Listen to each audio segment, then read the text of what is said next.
Ya pemirsa, di segmen ketiga ini saya pengen tahu dulu nih trik and tips ya, tips and trick bagaimana menghadapi sebuah apa ya, pertanyaan ataupun kesulitan-kesulitan kan pasti ada ya. Seperti apa nih Rajo, silakan. Ayo lo yang mana? Ayo. Oke. Kita masih coba ya. Ya, jadi sebenarnya semua orang bisa apply dari beasiswa unggulan, cuman mereka kurang tahu gitu ya bagaimana tips and trick untuk bisa kita mendapatkan beasiswa unggulan ini. Nah, jadi sebenarnya kita tips and tricknya yang pertama itu kita niat dulu ya, pasang niat yang baik sebelum mendaftar. Dan kita niatnya untuk beasiswa itu untuk apa? Oh, untuk membantu orang tua, untuk menempuh pendidikan yang lebih baik. Jadi sebenarnya innamal amalu binniat, semua itu berasal dari niat kita yang baik. Nah, itu yang pertama. Kemudian kita yang paling penting itu sebenarnya kita harus maksimalkan di seleksi berkas ya, seleksi berkas. Nah, jadi di seleksi berkas ini kita harus fokus, sebenarnya semuanya jadi aspek penilaian dari pemberi beasiswa. Nah, jadi yang menjadi fokus juga sebenarnya di esai sama proposal rencana studi. Nah, jadi di esai itu sebenarnya sudah 2 tahun berturut-turut temanya itu tentang aku generasi unggul kebanggaan Indonesia. Nah, jadi di esai itu kita seperti bercerita sebenarnya siapa kita, kemudian hal-hal menarik tentang diri kita yang membedakan diri kita itu dengan orang lain gitu. Nah, jadi kita tuh sebenarnya harus beda dengan orang yang buat esai yang lainnya. Dulu juga guru saya tuh pernah bilang ya, jadi Raju kamu jadi sapi ungu. Jadi maksudnya sapi ungu itu apa? Jadi kalau misal kita dari Sigli mau ke Banda Aceh nih, kita lewat Selawah, kita biasa jumpa sapi itu warnanya coklat. Terus kita biasa aja lewat. Tapi kalau kita jumpa sapi ungu, pasti kita parkirin mobil kita, terus kita selfie sama sapi ungu itu. Jadi kita tuh hidup kita tuh harus berbeda gitu. Begitu juga dengan esai kita. Jadi ada poin-poin menarik di esai itu, kisah-kisah hidup kita mungkin dari perjalanan-perjalanan, pengalaman-pengalaman hidup kita. Di situ kita tuangkan semua di bagian esai gitu. Mungkin itu yang menjadi poin plus dari esai itu. Kemudian ada proposal rencana studi juga. Kita jelasin kenapa kita milih jurusan itu, kenapa kita milih universitas itu, apa rencana dan target kita ke depan. Kemudian nanti ada juga SKS kita, mata kuliah yang akan kita tempuh selama perkuliahan. Jadi sebenarnya itu seleksi berkas. Oke. Di awal tadi Raju juga berbicara bahwasanya ini biayanya bisa untuk modal nikah loh. Nah, kita mendapatkan berapa pendapatan, kemudian berapa yang harus kita keluarkan untuk mungkin ada biaya, dan biaya untuk apa? Boleh siapa? Ulul atau Siti? Ulul, padahal sebenarnya nih orang tuanya lagi nonton nih.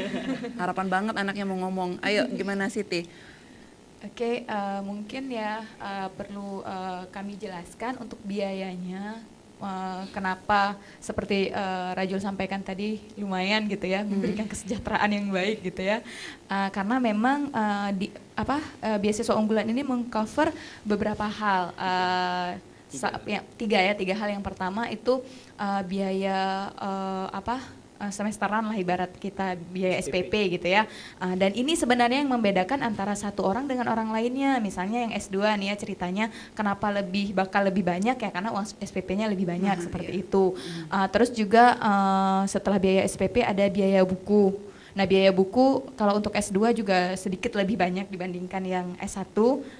Terus juga yang terakhir biaya hidup. Nah, untuk biaya hidup kan mau S2 atau S1 kan nggak terlalu berpengaruh ya. Maksudnya setiap individual kurang lebih sama, kalau tidak salah tidak jauh berbeda juga. Jadi 3 ini yang di cover oleh beasiswa unggulan, yang kemudian menjadikan untuk standar kita tinggal di Banda Aceh ini lumayan sekali ya untuk bisa membantu belajar dan lainnya. Boleh mungkin kasih bayangan nominalnya, mungkin seperti itu Siti? Bayangan nominalnya. Nah, bayangan nominalnya ini juga sebenarnya bukan tidak ingin dikasih tahu ya, tapi nanti kembali lagi ada mahasiswa ongoing, ada mahasiswa baru. Nah, ini beda. Berbeda. Tapi kurang lebih kalau mahasiswa baru bisa sampai angka ratusan juta. Angka ratusan juta. Iya. Wow. Untuk pendaftaran beasiswa, selain tadi Ulu juga menyampaikan mengeluarkan biaya sendiri ya.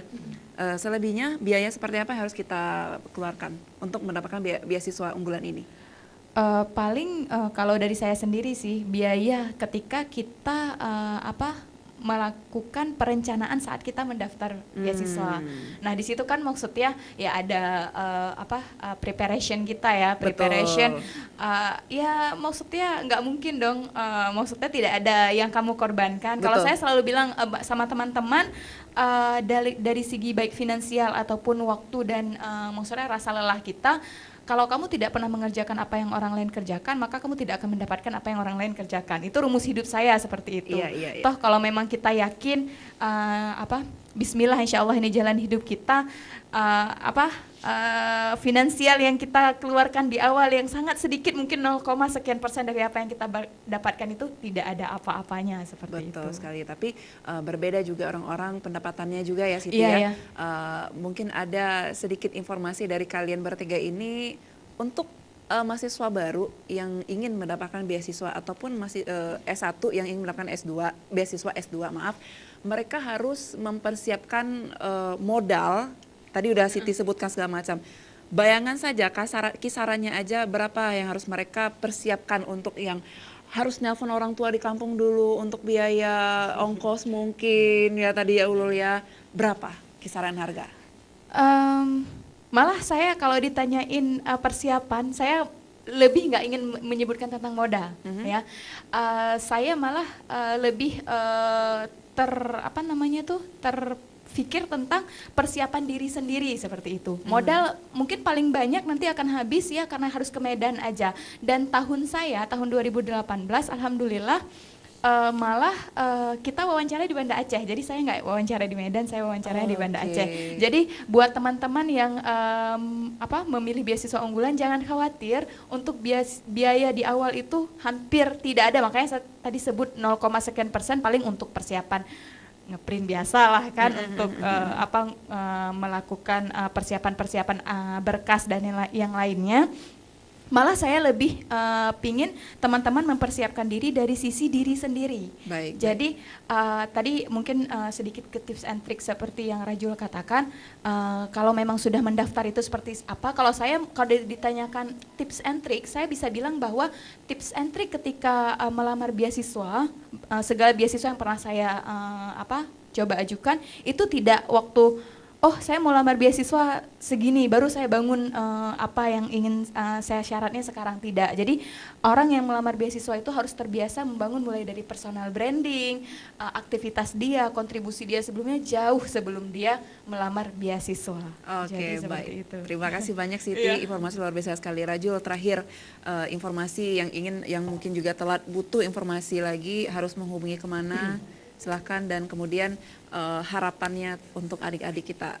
Jadi beasiswa unggulan ini untuk adik-adik semua dia akan buka 2 tahap ya. Jadi disebut dengan batch. Nah jadi dia buka 2 batch setiap tahunnya, insya Allah dia akan buka. Untuk batch 1 itu di Maret sampai April, untuk batch 2 itu di bulan Juli sampai September. Nah jadi sebenarnya adik-adik semua sudah bisa persiapkan nih, karena untuk batch 1 insya Allah nggak bakalan lama lagi akan dilakukan pembukaan pendaftaran beasiswa unggulan. Nah, untuk adik-adik semua bisa pantau langsung informasinya di website resmi dari Kementerian Pendidikan dan Kebudayaan, dan untuk yang wilayah Aceh dan wilayah Aceh khususnya mungkin bisa untuk kita bantu bersama dari Forum Beasiswa Unggulan Aceh untuk kita lebih fokus menyiapkan kader-kader mahasiswa ini untuk bisa menjadi penerima beasiswa unggulan.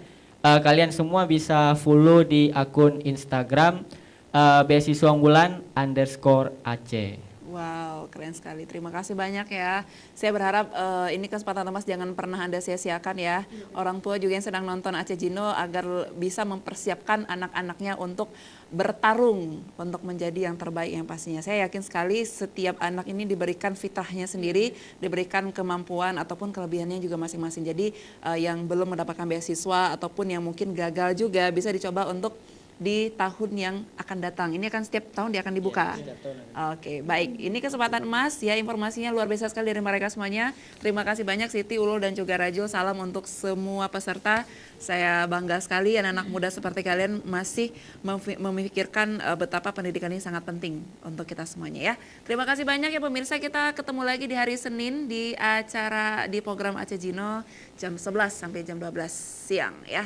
Untuk Anda semuanya, anak-anak muda, terima kasih banyak. Saya Agustiada, pamit. Assalamualaikum warahmatullahi wabarakatuh.